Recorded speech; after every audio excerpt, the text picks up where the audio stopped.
आभार व्यक्त गर्न चाहन्छु। आदरणीय उपस्थित सम्पूर्ण महानुभावहरू, क्यानेडियन नेपाली महिला चौतारीको तर्फबाट यहाँहरू सबैलाई हामी नेपालीको नयाँ वर्ष 2083 को हार्दिक मङ्गलमय शुभकामना छ।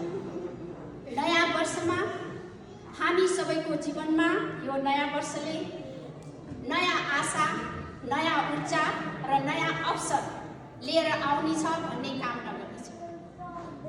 विदेशमा रहेर पनि हाम्रो भाषा, हाम्रो संस्कृति र हाम्रो पहिचानलाई जोगाइराख्न हामी सबैको महत्त्वपूर्ण भूमिका छ र क्यानेडियन नेपाली महिला चौतारी सधैँ यस अभियानमा प्रतिबद्ध छ भन्ने म यहाँहरूलाई विश्वस्त गराउन चाहन्छु।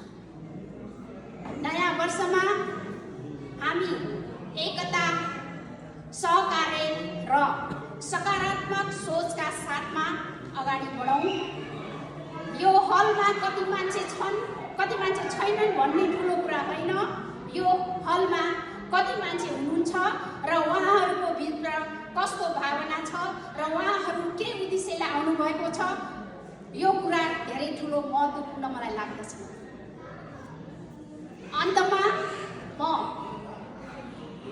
यहाँहरूको परिवार र यहाँहरूको जीवनमा सुख, शान्ति, स्वास्थ्य र समृद्धिको कामना गर्दै फेरि पनि पुनः एकपटक नयाँ वर्ष 2083 को हार्दिक शुभकामना सहित नेपाल हाउसको यो कार्यक्रमको सफलताको अग्रिम शुभकामना दिँदै बिदा हुन्छु। धन्यवाद।